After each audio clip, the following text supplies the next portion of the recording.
मध्य प्रदेश के आदिवासी अंचल झाबुआ जिले में पिछले कई दिनों से हो रही लगातार बारिश ने अन्नदाताओं के चेहरे पर चिंता की लकीरें खींच दी हैं। अभी तक हुई बारिश ने पिछले कई वर्षों के सारे रिकॉर्ड को तोड़ दिया है, जिससे कृषि पर आधारित झाबुआ जिले के किसानों की मक्का, सोयाबीन, कपास, दाल एवं अन्य फसलें बर्बाद हो गई है।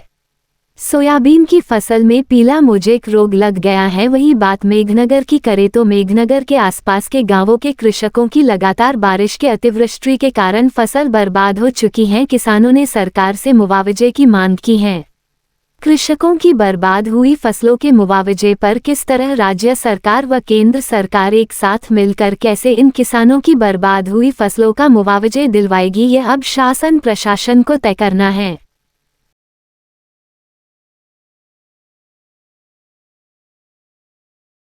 सोयाबीन अब की बार, सोयाबीन अब की बार, जय जवान जय किसान, जय जवान जय किसान। देश के हम भंडार भरेंगे, देश के हम भंडार भरेंगे।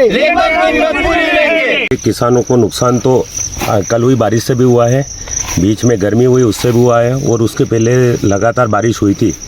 पिछले वाला स्पेल उसमें भी गलन हुआ है, उसके कारण उसका परिणाम स्वरूप ये जो मैं दिखा रहा हूँ ना अफलन हुआ है। ये जो निचले तराई क्षेत्र जो होते थे उनमें सब में नुकसान हुआ है। तो फसलें तो अफलन है या फली लग के झड़ गई है, तो इसका तो आकलन सर्वे प्रति खेत के हिसाब से जिनमें हुआ है होना चाहिए, और निश्चित रूप से बीमा कंपनी को इसका मुआवजा सरकार को आदेशित करना चाहिए। सर्वे करवा के न प्रभावित व्यक्ति को मुआवजा देना चाहिए। आपकी क्या मांगे हैं इसमें? हमारी मुख्य मांग तो सोयाबीन के भाव को लेकर है। सोयाबीन की लागत बहुत ज़्यादा बैठ रही है वर्तमान परिस्थिति में। जैसे बालक को इलाज के लिए हर जगह दौड़ाना पड़ता है, जब औरत गर्भवती होती है से लगा के प्रेगनेंसी से लगा के बालक 5 वर्ष का होता है तब तक दौड़ना पड़ता है। यही स्थिति सोयाबीन की है। हर 1 मिनट में वायरस आ जाता है, 1 मिनट में इल्ली लग जाती है, जड़ से लगा के ऊपर तक बीमारियाँ होती है। उसका हर चीज़ का अलग अलग निदान करना पड़ता है, और सब चीज़ें बहुत महंगी है। खाद से लेके जुताई 4-4 बार जुताई करनी पड़ती है। सरकार खुद हमको वैज्ञानिक कहते हैं कि बार बार पलटी फलाव करो, रोटावेटर करो।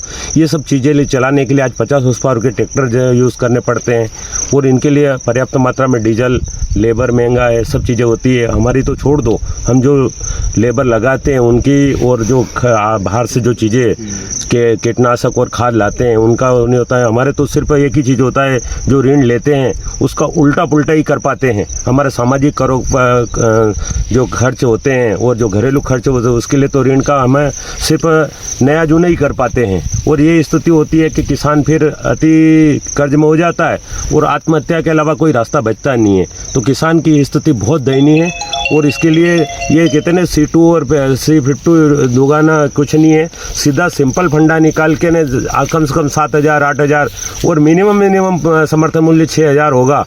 और ये व्यापार पे प्रतिबंधित लगाया जाता है बार बार गेहूं पे। जैसे यूक्रेन युद्ध चल रहा है अभी, तो हमारे प्रधानमंत्री जी कहते हैं आपदा को अवसर बनाओ।